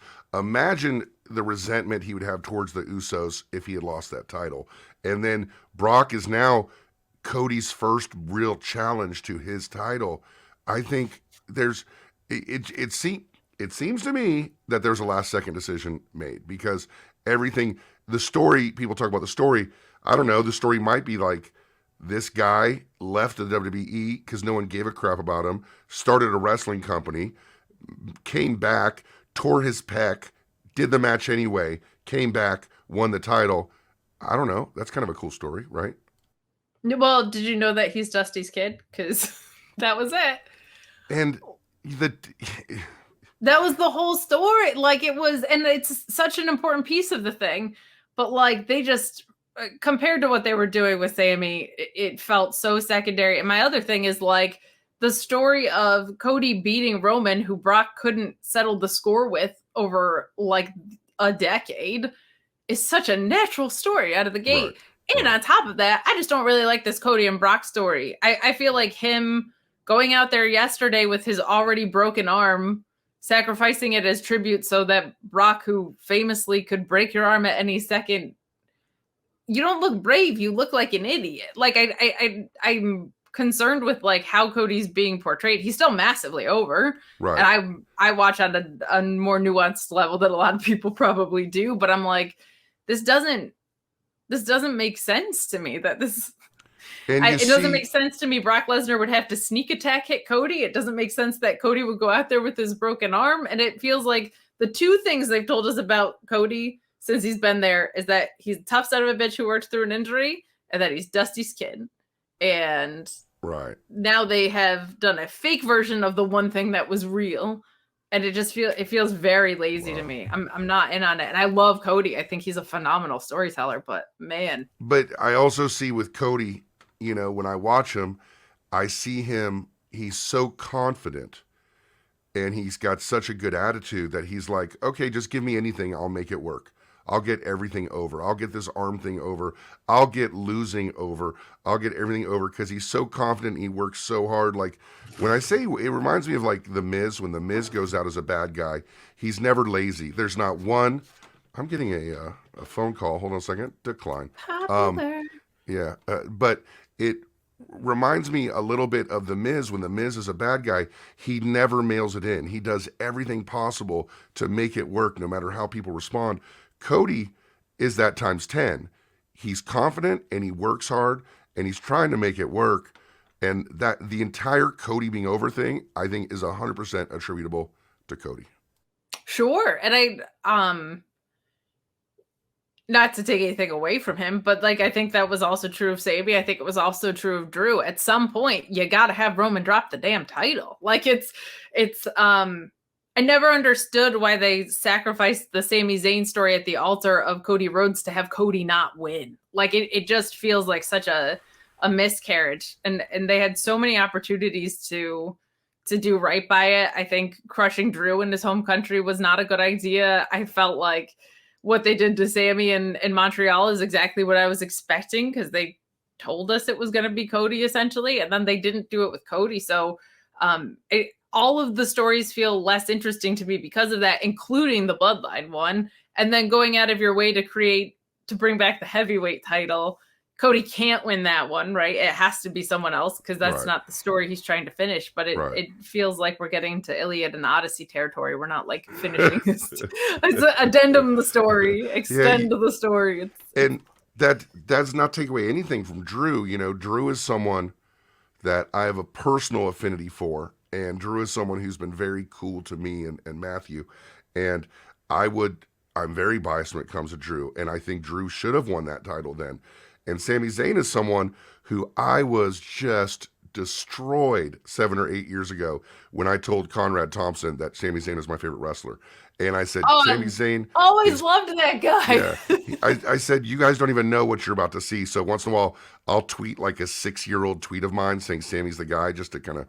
You know, but that says a lot about Cody, that now I think it is Cody. And you made a great point about sacrificing what was the hottest angle in wrestling in years for Cody to lose. Doesn't make a whole lot of sense. But for a company that's so built on moments, to not do one at Clash at the Castle, to not do one in Montreal, to not do one at WrestleMania, I'm like... What are we doing? Every terrible main event booking decision they've ever made in the last 10 years has involved Roman Reigns, one way or the other. You know, like whether it is pushing him too hard, whether it is keeping the title on him too long, Dude, he's Roman Reigns now. He don't need that title. I mean, he's Roman Reigns. Like, he doesn't need it. He's that guy now. So, want to thank you very much for coming on. I have a couple more questions to ask that I ask everybody because I'm just so curious about these things. Tell me, please, when is wrestling at its best for you? When is wrestling at its best for me? As a fan, when Eddie Kingston, CM Punk, or Kevin Owens is doing it on the men's side, from a higher level perspective, when it is making you feel something about yourself, I would say. Yeah. When you see yourself reflected in something on screen. One of my teacher, my mentor, he's a great bassist named Victor Wooten, told me that in teaching do you know Victor? I love Victor Wooten. I hung out with him all last weekend and we jammed. We played music together all last weekend. One of my favorite bassists ever. I saw him with Dave Matthews and was just he must have done 41 because he always goes on stage and does 41 with Dave. Yeah, Victor. Without Victor, I would not have a music school. Without Victor, I would not be doing what I'm doing right now. And he's an amazing human being. And so he was in town. And I have a student named Gavin who is like this huge Victor Wooten fan, right? Just huge. And I was like, hey, man, can you give me a ride to Richmond to go see a friend? And so I took Gavin to go hang out with Victor all day, right? And it was awesome for him, right? And that rules. Yeah, I love Gavin. He's the best. So, but what Victor told me is that when my students look at me, they don't see me. They see the best version of themselves, right? So you're saying in wrestling, it's best when you see the best version of yourself on the screen as well. Best and worst, because I think sometimes those more vulnerable moments are really important. Like I think, like with an Eddie Kingston, the struggle piece of it is important. I think with CM Punk saying "F you to your boss," and when he was walking out there with PMA t-shirts and seeing like somebody representative of the way you think on screen was extremely powerful because it just makes you feel a little less alone. So I think the best version is always a great thing to see, but I think even with Hangman Page, right? Like identifying with the struggles. My favorite promo of his was, I'm angry, I'm depressed, the meds aren't working. Like sometimes you need someone else who's having that moment so that you're not alone feeling. And I think that's true of any art form, but especially wrestling. And in wrestling, what is your favorite thing in wrestling right now? Ooh, God, I got locked out of. There's a huge emergency going on behind you. I don't know if you. There is either a lady having a baby, as my mom would say, to keep us not scared when we were little, or something going on. But right now, the best thing, I'm loving this Blackpool Combat Club Elite story, but I also like. I went on this insane Zack Sabre Jr. kick, and I haven't gotten off of it. I got locked on Twitter for being sassy, and I went back and watched that guy's catalog and watched his reign up until What do you mean you got locked out of Twitter for being sassy? I said. Was it the cum in the eyes thing? Yeah, it was the cum in the eyes. What the hell? What the hell was that? You said to somebody, I hope someone comes in your eyes on Twitter. Do you feel that's appropriate? That seems a little... No, it was probably inappropriate, but it was. Yeah. She had put this thing out there like shaming people for having thirst traps, and was like, just my opinion, but like with this insane condescension. So I wasn't really wishing somebody comes in her eyes, but it was just my opinion. You know what I mean? Yeah, I was going to ask you, could you say that again with that same amount of derision? It's just my opinion, but just my opinion. Like I'm not really wishing that upon someone. I probably should have been locked out of my account for that, but I'm like, I'm so sick of people just not letting other people live their lives. But I got locked out, and so I was like, I'm gonna go down this Zack Sabre Jr. rabbit hole, and I've just this whole reign that he's having with the New Japan TV title is just some of the most inspired wrestling work I've ever seen in my life. And like, I was a huge fan of his in the Cruiserweight Classic and the Technical Wizard era of his and stuff, but the way he has caught up his storytelling and pacing in matches with his technical ability is just something completely unprecedented. So if we ever get that Danielson and Zack Sabre Jr. match that I think we're heading to, like maybe that right now is my favorite thing in wrestling. But I think just on like a more surface level, I would say this Elite story and Blackpool Combat Club story has been so awesome because of just the way Hangman came back, and he's had problems with Danielson and he's had problems with Moxley, and so was Kenny. Like something very different happened to his eye, you know. Yeah, something very, very different. Maybe that we know of. We don't know what's going on there. Yeah, but loved the saddle leather eye patch that killed me. But just the way that these individual feuds have culminated now into this swell of a stable feud so naturally. It's just been such beautiful storytelling. Never mind the internal relationship of Kenny and Hangman and everything that's meant to the company since kind of the start of the company or very, very early on in it. So I just feel like from a storytelling capability standpoint, that is the hottest for me right now. The Bloodline stuff is a little bit more mired for me at the moment. So right now that's where I'm at. Of course, we're talking to Kate from Fightful. You can see her on the Fightful main channel as well as Fightful Overbooked. And of course, follow her on Twitter at Miss, how do you pronounce Kate? Kate Fabe? Kate Fabe? Kate Fabe, like kayfabe. Yeah, okay. Kate Fabe. Like Kate Fabe. And Miss Kate, I'm an idiot. Miss Kate Fabe, I have one, it's canon, it's lore, I'm an idiot. But one other question for you, which anybody who follows you on Twitter might be curious to know. So sure. There's very few things on the outset many, many years ago on the internet as funny as someone accidentally saying the word 69 and then someone saying nice, right? Like, that's funny. It's still funny in the right context. But you had, first of all, don't take any hesitation upon, pouncing upon that. But at the same time, a lot of your online persona now is crafted around it, where you look for 69s just to put it out there. First of all, it's not, like really a thing, but also like what is that? What is the 69 thing? Because it's nice. It's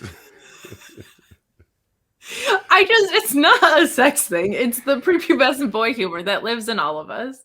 Where it actually started, and I don't go searching for it, okay? It finds me. But people get so fixated on like follower counts. Right. And I try not to just totally a mea culpa. I try not to get fixated on things that are out of my control. Like how many people choose to follow me on Twitter? I for my own reasons. I'm already ADHD. I don't need more reasons to incentivize dopamine. I'm good. What percentage of wrestling fans would you say is ADHD? I am diagnosed. I take medicine for it. Most people who know me would say that I am the most ADHD person in the world. I think almost every wrestling fan is an ADHD person. It feels that way, or at least like the hardcore ones. I think it feels like it. And there's a lot of research around like ADHD in comic books too. Like there's relationships with ADHD. There's a lot of annoying downsides for the way mine presents, but there's upsides in creativity and latching onto storytelling. I'm not at all surprised to hear you're a musician. It can be a gift. ADHD can be a gift. Sure. Equally as much as it can be frustrating, which means it can be a really big gift because it can be really frustrating. Yeah, it can totally fuck up everything. But you were saying my follower goal, I was like, it's going to end in 69 because like that's just I can't. Oh my gosh, 10,000 people, and I'm so thankful for the people that follow me. I'm a quality over quantity person. I don't want a bunch of assholes following me for no reason. But I was like the 69 thing kind of started at like I'm gonna get a nice amount of followers each time because it's just it can be a very nice correlation of your hard work in that regard. I think people have built amazing platforms in that way, but some of the victory laps or self-hatred that people impose on them for not having a lot of followers seems so irreflective of the work. So that's where the 69 thing started. And now people will be like, will tweet it at me if they see it. Right. The They'll number circle the 69 in the number. wild. It kills Yeah. me. I love it. Yeah. My They'll see battery a streak. percentage, the temperature today, it absolutely cracks me up. It's just so silly. Well, we have found at least 69 reasons to love Miss Kate Fabe over on Twitter and on Fightful. Dude, thank you so much for joining us. I think we had a blast. I hope people listen to it because I know they're going to enjoy it. What else would you like to plug? Anything else that you're doing that you want to tell people about? Oh my gosh, I'm just always talking about wrestling. If you like what you heard today, you can find me on Fightful Select and on Fightful. I'm there Monday, Tuesday, Thursday, Friday, and for pay-per-views. And then Wednesday, Wow. I am at the Mark Order podcast talking all things All Elite. So I talk about it a lot. Come check me out. My schedule is always on my Twitter at Miss Kate Fabe. An absolute pleasure. You're a dream. Thank you. You're amazing, and I'm glad that we finally got a chance to hang out and talk. And I can't thank you enough for joining us this week. Absolutely. This was a blast. Thank you so much for having me. Man, Kate is the awesome person. Is she not? She's great. And I think she's going to be a big star. I think I might have her back on the show because she gives a different perspective and she's got a lot of fun stuff to say. And I think we just kind of went back and forth kind of cool. I think she was kind of awesome on the show. And I hope she comes back. And, you know, hopefully when she comes back, maybe I'll be a little thinner because of the products that we have sponsored. I've sponsored the show. This one is the one that has kind of helped me start to lose a little bit of weight, and that's Factor. Okay, Factor is a meal kit program, you know, and it's the #1 ready-to-eat meal kit. Meaning, this one does not take cooking, this one does not take chopping, this one does not take recipes. It is straight to the microwave, and I know most microwave meals don't taste very good. This was great. I got, man, it's low calories. I'm gonna read exactly the stuff on it, but it's low calories, it's filling, every meal tastes fantastic. I enjoyed, there's a chorizo meal that I love very much. I never had broccoli rice before, but it tastes just like rice. I didn't know that. No, why didn't you smart me up to broccoli rice? And it filled me up, and I'm a gigantic human being. I'm not gonna give you some bullshit, guys. I'm not gonna tell you something's good if it's not.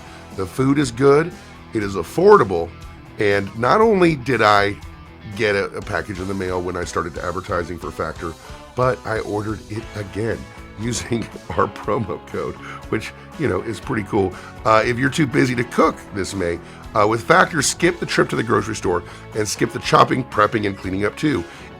Factor's meals are frozen and ready to eat in 2 minutes. So all you have to do is heat and enjoy. Then go back outside and soak up the warmer weather. Looking for calorie-conscious options ahead of summer? Try delicious, dietitian-approved calorie-smart meals with around or less than 550 calories per serving.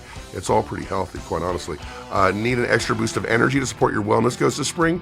Try Protein Plus meals with 30 grams of protein or more per serving.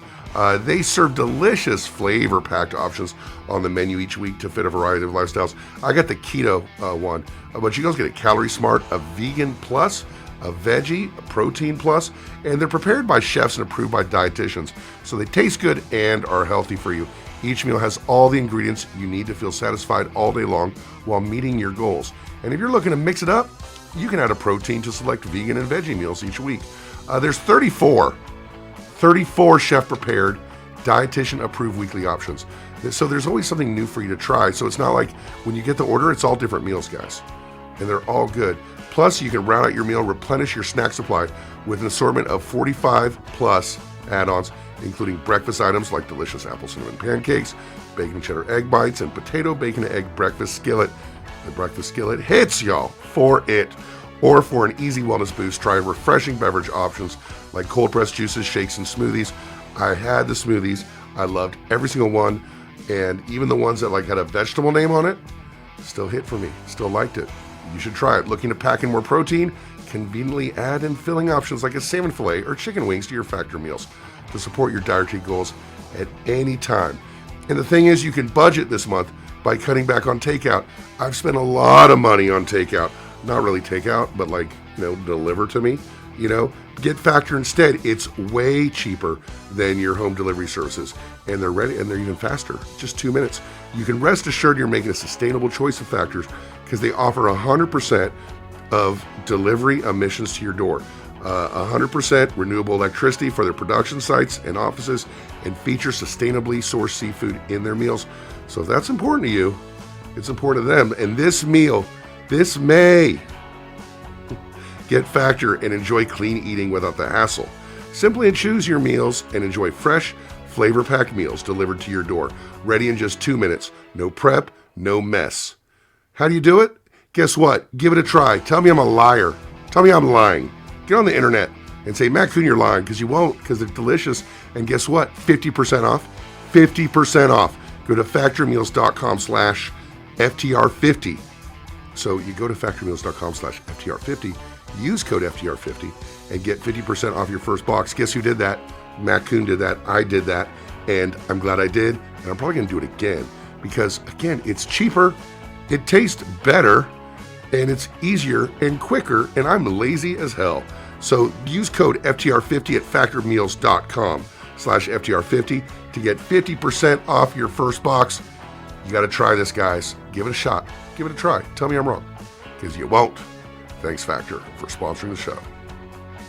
So we're going to close out the show today with some talk. Some talk about wrestling journalists. How fascinating. I know. I'm going to try to talk about it, not to talk about it anymore, because it's boorish. If I make my whole show about like someone with a small audience like that, it's not that he has a small audience for a wrestling journalist, but a lot of y'all just like wrestling. You don't want to hear about wrestling journalism, but there's a couple things that came out this week. And of course, you all know that during the time of the Dax show, there was a lot of publicity about the Dax show. And basically, it was, a lot of pull-apart quotes about CM Punk. And if nothing else, the CM Punk talk got kind of re-entered and may have changed a little bit because of the way it was presented on the show by Dax.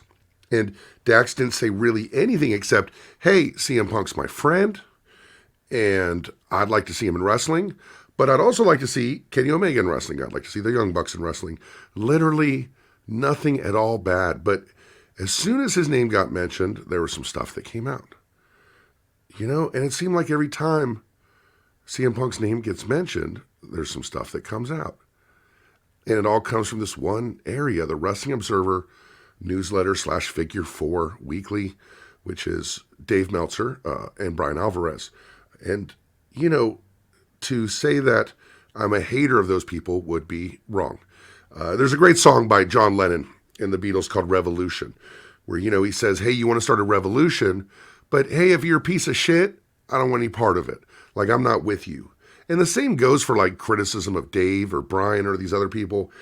I got problems with the way they presented the Punk thing.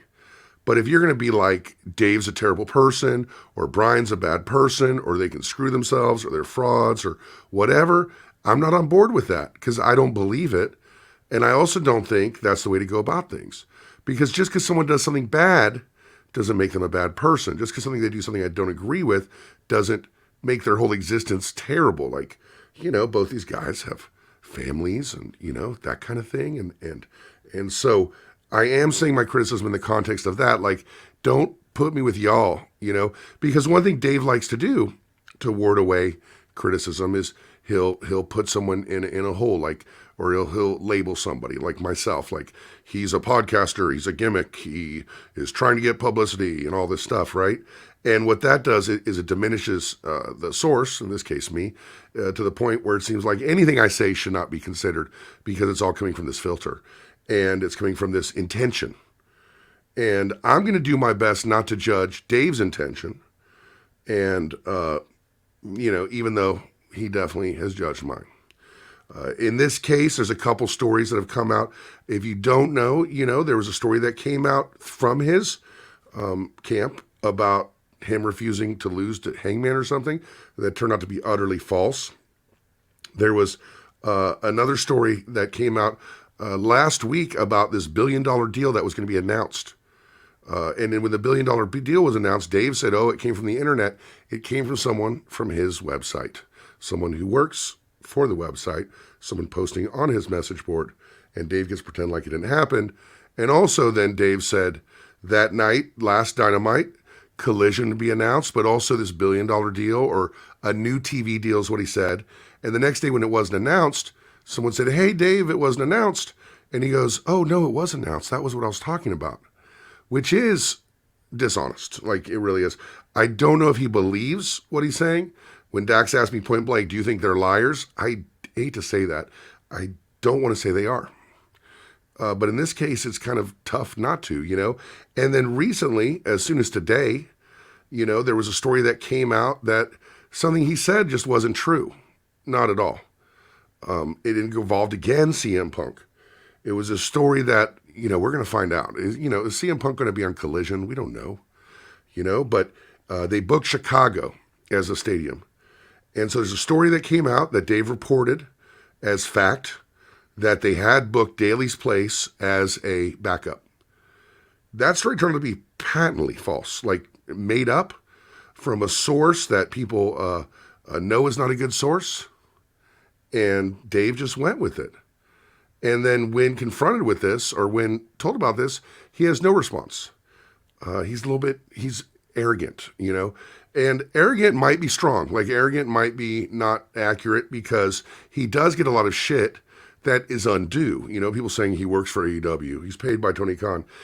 None of that's true, guys. But does he desperately want All Elite Wrestling, or did he desperately want All Elite Wrestling to thrive and survive? Absolutely. Now, he'll paint it like, I want all wrestling to survive. But, you know, if you're on Twitter and you say something negative about WWE, he doesn't have that same energy that he does if you say something negative about All Elite Wrestling. Namely, in my view, because a lot of his friends work for them. Now, he would say, I have friends everywhere. But like, you know, the tag team that named a move after him, or his favorite singles wrestler of all time, people that he is friends with, you know, when he has to report on things involving them, it seems to have a little slant. And in particular, with CM Punk. CM Punk is someone who got in a fight with these people. Again, it was just a fight, but it was a fight. And so it seems like all this stuff is slanted against CM Punk, you know. And another thing about that is, because I'm always talking about this and everything, you might be like, Matt's a Punk guy. I'm a fairness guy, you know. I'm a fairness guy, and I just want people to be treated fair. If it turns out that Punk was wrong on all this stuff, then Punk was wrong on all this stuff. I'm not sitting here, you know, going, Punk was this, Punk was that, Elite were this, Elite were that. Never done that. Never will do that, because I don't believe that. But I do believe that we've seen some unfairness. And I said at the beginning of the show I was going to talk about why I'm a little more critical of Dave. Just like he's a little bit more critical of WWE. Just like he's a little bit more critical of CM Punk. I'm definitely a little bit more critical about Dave. And it is a personal reason. But it relates to this. The difference is I'm not a journalist, so I don't have to pretend at any time that I'm unbiased. I'm biased. I like things I like. I don't like things I don't like. I have no duty to be fair. I try to be fair because I try to be a good person, but I have no duty to do that. And I present it like that too. I'm not hiding anything. I'm not hiding the way I feel about something to present something. Y'all know I love Dax. Y'all know I love Cash. So if you hear me say something about, well, these people who are fighting FTR are terrible people, like, you know where I'm coming from, right? And I said just as much on the Dax show. But a few years ago, Dutch Mantel was my first podcast, you know, and now he has really come out with some hateful stuff with trans and hateful stuff with race, you know, trying to get people to define what's white supremacy. I don't think it exists anymore, you know, which of course is ridiculous, but also seems to be a way to kind of condone certain things. And I'm firmly against it. And actually recently, after I put out a tweet saying I support, you know, my trans friends and my gay friends, and a lot is, you know, because of the way I grew up. And then another way is because of the kids I work with. I have a lot of kids that I work with who are LGBTQIA plus in a variety of ways, and I support them and I love them for who they are. And my place where I teach music is a place they can be wherever they be, whoever they are, right? So Dutch Mantell was my first podcast many years ago. We stopped doing the podcast, I don't know, maybe 6 months, 4 months, something like that, because Court Bauer got a cease and desist from another podcast, another product that said Down and Dirty, which is the name of the podcast, cannot be used anymore. And so Dutch was like pissed, right? Dutch was like, this is bullshit. I've had this name for so long. And Court, I believe, he didn't communicate with me about it, communicate with Dutch about it, said, you can't use it. You know, who wants a lawsuit when you just rename a podcast? I understand his point. From that point on, I never worked with Dutch. I never had almost any communications with him. He would communicate with me once in a while, and I try to be polite. But quite honestly, I didn't really want to podcast with him again. And so I kind of kept him at arm's length and honestly kind of ghosted him. But he's got this tendency when he does tweets, right? He'll do a tweet and he'll tag whoever he's working with. Like if you look when he worked with Matt Farmer, he tagged Matt Farmer. When he worked with me, he tagged me. But he was always hoping we'd work together again. And maybe part of that's my fault because I didn't say, hey, Dutch, I'm not working with you again. But I definitely, that time went on and I felt like this was in the past, right? And he hadn't started a new one. He did start a new one a couple years ago. He asked me if I wanted to be a part of it. I said no. I'm just not interested in that because I'm just not. I didn't realize where he stood on certain things. Of course, guys, yeah, I know what his character was, but you don't assume the worst about anybody. I don't either. So in the middle of that, right, about 2 or 3 years ago, I'd say, Dutch Mantell just starts going at Dave Meltzer. Dutch Mantell I think Dave said something about Mid-South or Kaufman or something, and Dutch was like, you don't know what you're talking about. This is not what happened. And they kind of went back and forth a bit. But on a few of the texts, on a few of the tweets, Dutch tagged me.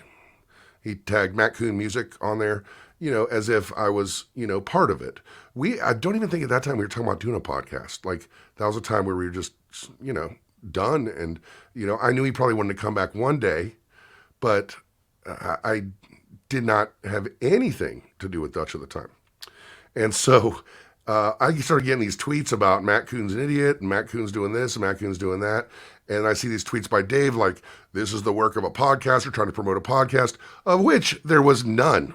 It did not exist. It did not exist. And this happened on Twitter, like 2 or 3 different comments by Dave, including, somebody said this stupid Matt Coon or something. And he goes, yeah, that is the problem. Or that's the least of it. Just talking about me, like I wasn't involved, didn't do anything. But I can see his point since Dutch did tag me on the post. Like he did the whole tweet at the bottom. He wrote at Matt Coon Music. Thanks, Dutch. So I was kind of heated, because I don't like my name being disparaged. But if you're going to disparage me for something I have zero to do with, I was as surprised as anybody. I'm looking at Dutch's tweets with Dave going, Dutch lost his mind. Like, what the hell's he even talking about, So I wrote Dave a very long email, and I said something to the effect of, Dave, I have nothing to do with this. I haven't talked to Dutch in a couple years. We've texted a couple times. He'll say, hey, what's the deal with this beef you have with Cornette? And I'll be like, well, it's this or blah, blah, blah, right? That's it. 2 or 3. Like I looked at my phone, I have like 3, one text in that time where Dutch, he calls me and I didn't pick up because I never did. And I said, hey man, I'll get back to you, which I didn't because I suck, but also I didn't want to. And he goes, yeah, man, I'm just poking the bear a little bit. I'm poking the bear with Meltzer a little bit. Sorry for getting you involved, because I guess he saw that things were involved me. And so in any case, telling Dave, I have nothing to do with him. I did not do this. I don't agree with it. Why are you saying that I do? And if you are saying that I do, please take it back because I did not say this. I did not have at that time, the things from Russo had died down a little bit. I didn't have a combative relationship with Dave. So I felt I could be like, hey dude, misunderstanding, all good. And he went on his board and he said, Matt Coon says he has nothing to do with this. If that's the case, I apologize. But the board has like a couple thousand people on it. Twitter has hundreds of thousands of people that see his tweets. He did not apologize to me on that. I said it 10 times on the board. I wrote him back 10 times. And I said, Dave, apologize to me, or at least say I said I had nothing to do with it. At least look at it and say, there's no proof that, I hate when people say no proof because it's like they're trying to get you to believe you, you know? But this was the truth. I didn't have anything to do with it. And I said, tell people that. You're a journalist. You just said I did. And he never did. So it made me think, man, this is one arrogant dude. You know what I'm saying? Like, he's judging me. He's saying that I'm involved in something I'm not involved in. That could have been a mistake. But then after I straighten it out, he can't say it. So that's where I'm coming from. I'm coming from this guy can never admit he makes a mistake. Can never admit he's wrong.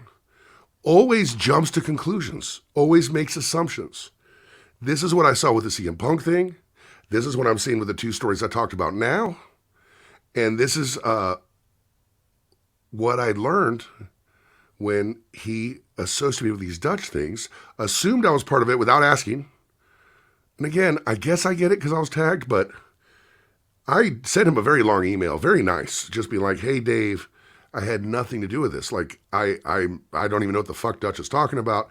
And he wrote me back arguing about Mid-South.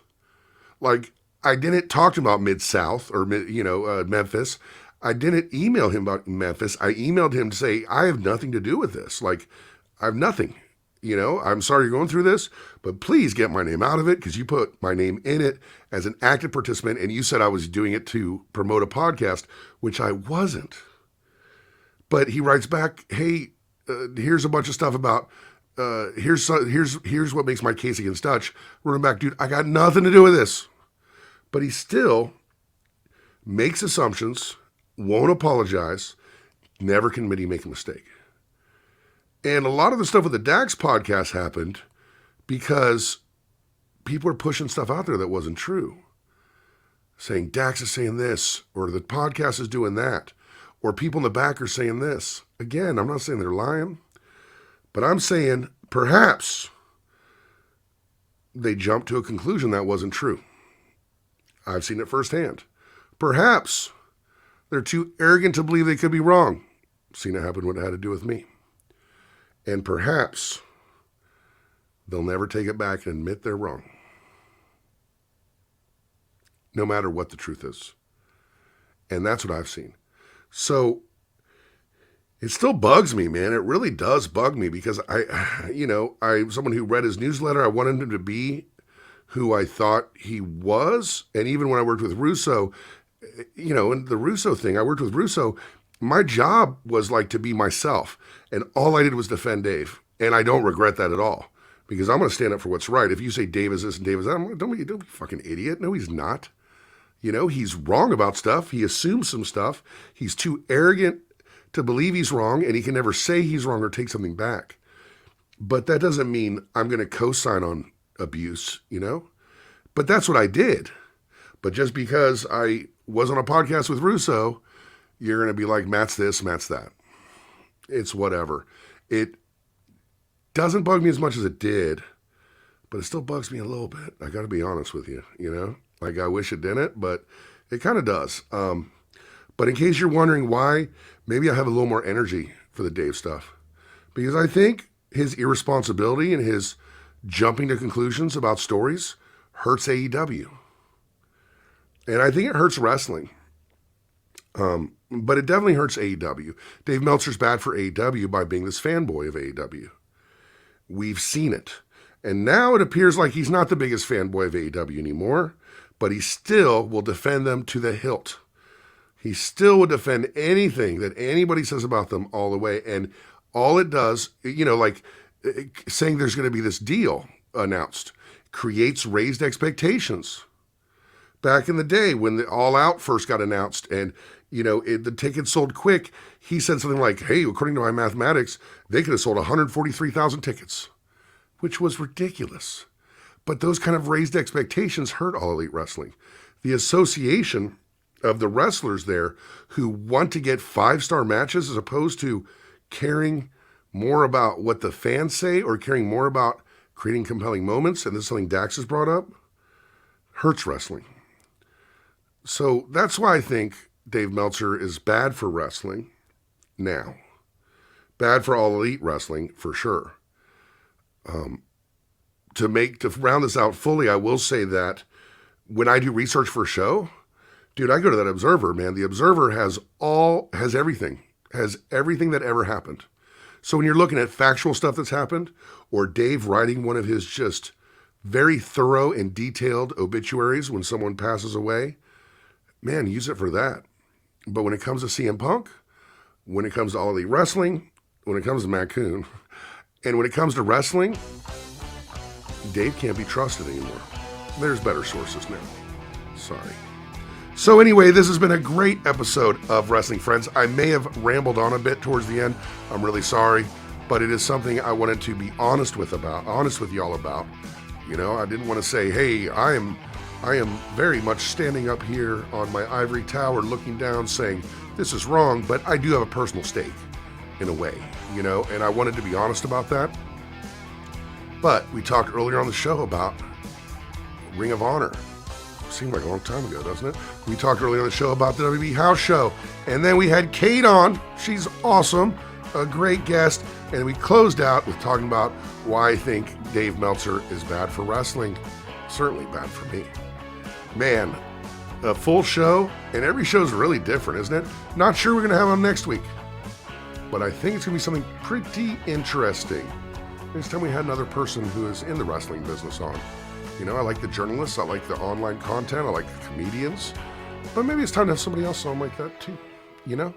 We'll find out, and I hope you join us next week on Wrestling Friends with me, Matt Coon.